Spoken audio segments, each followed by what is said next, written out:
Welcome back, Tullskulls and Prog Rock Crania. I am Omen Thomas Sade. And I am Nick McGill. And we are coming at you, hot out of the oven, with yet another, as unbelievable as it sounds to say this, yet another single-track drop off of the upcoming Jethro Tull album, Curious Ruminant. We have it on special order. That's right. It's I actually asked James if we could drop the second single on February 6th because which is the drop day, which is today, that the single is dropping. Today, the day of my single dropping. On the day, because this the day of my dog's birthday. Yuki is 15 today.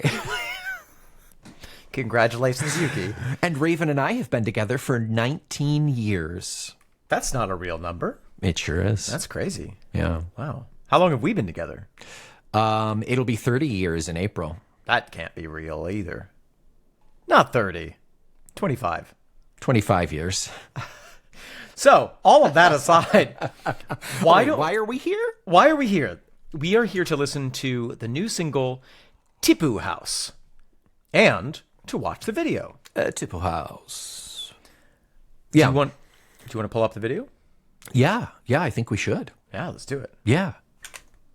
Tipu! That was Tipu House. Oh my gosh.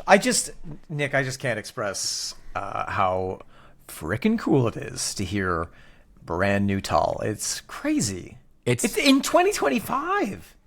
We have been so fortunate to see 3 new Tull albums while you and I are doing this project. Not even including all these extra bonus tracks that keep coming out, but this is just phenomenal. It's 2025. Jethro Tull has literally been releasing music for 100 years. So I think the Abacus says it's about 100 years. Yeah. What'd you get from that song? Obviously, this is the first time either of us have listened to it. The music video is super fun. What'd you get? The emoji with the top half of the head blown off and just like the mushroom cloud coming up. Wow, it's a lot. Yes. It's visually busy.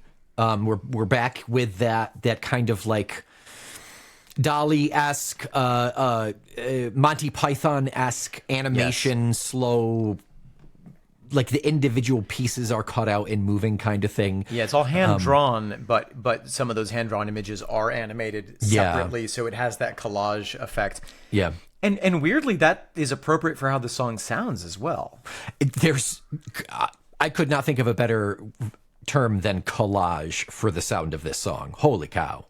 This is definitely going to be one of those tracks that I need to listen to 10 times before I really can form a solid opinion on it. Before I realize that I've actually listened to it completely. Yeah. Right. Like there's so much there. And just thinking about how it starts off so strong. Like there's not a breath, there's not a time to quiver, there's nothing, and then we end, boom, done. I cannot wait to hear this in place in the album. On its own, it feels a little bit like a high-speed train coming by, where you're like, oh, everything's calm. Brrr. Yes, it's a bullet train that shaves off your whiskers. It's that close, and then you just have like one piece of newspaper floating by. Ian's face going. Right. Yeah. Jack sounds really, really fun. Really like what he's doing.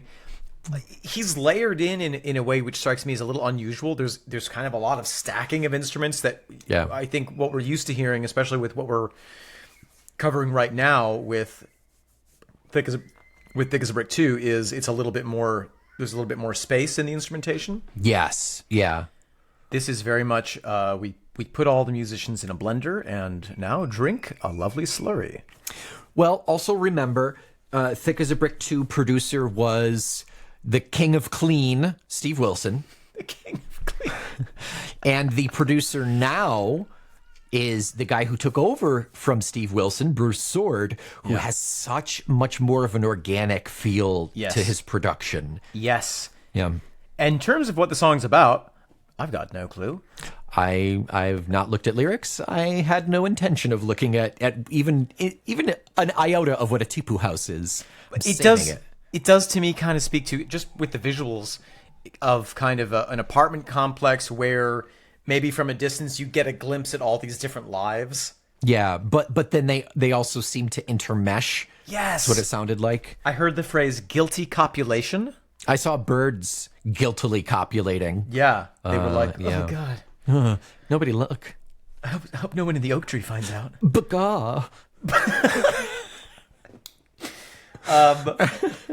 My cloaca's so ready. There's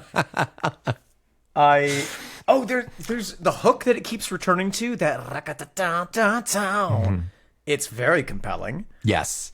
Yeah. We hear it in a variety of ways, which is really, really nice.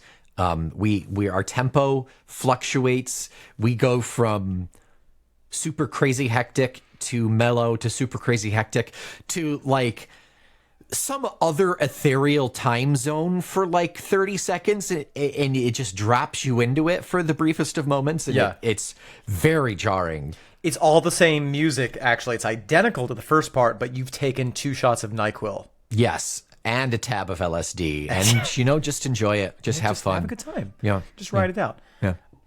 One of my favorite image that I saw was some laundry hanging to dry. Mm-hmm. And in the folds of the shape of the laundry was an Italian Venetian Bauta mask. Oh, yeah. That one with the big snout that comes out that is used historically to disguise your face. Yeah. Yeah. Very similar to a plague mask almost. Similar, with the beak, yeah. Yeah.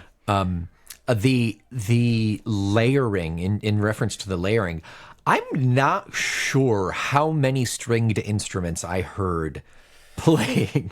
We definitely hear Jack. We definitely hear acoustic. I think there might be another one that's just a little tinny, like a bazooka. Bazooki? A bazooki? I thought I heard a hint of something that was in the mandolin family. Right, yeah. Something sharp and high enough that is not just Ian's tiny little mini guitar. And it could be a guitar, but it could equally be, like you said, a bazooki or a mandola or yeah. a mandolone. That's my favorite pasta. Little red sauce right on there. Yeah. Fresh parsley. Yeah.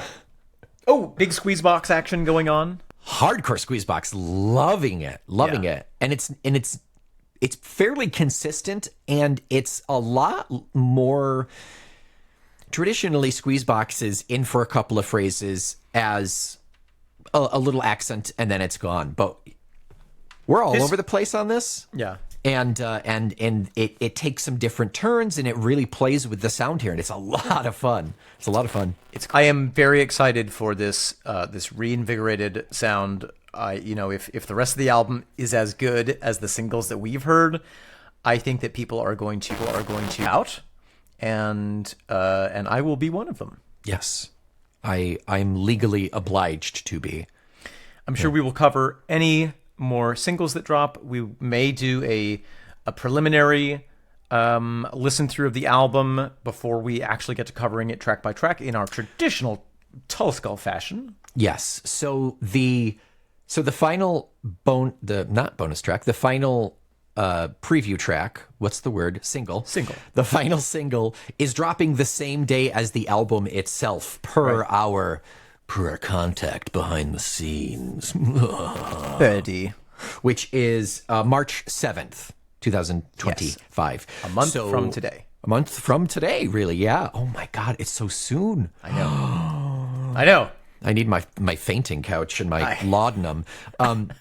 So yeah, we'll probably end up, if we've got the time, we'll probably end up doing one of those brief, like, this is the whole album spans, but if not, we'll at least have that final bonus track covered as a little saucy fingers in the folds. That's it's so uncomfortable now. Can't wait to listen to the album. Can't wait to never hear that metaphor again. If you haven't pre-ordered the album, pre-order it. If you still have time, perhaps. Otherwise, I'm sure it'll be on all the streaming services. And I can't wait to hopefully see them play this live.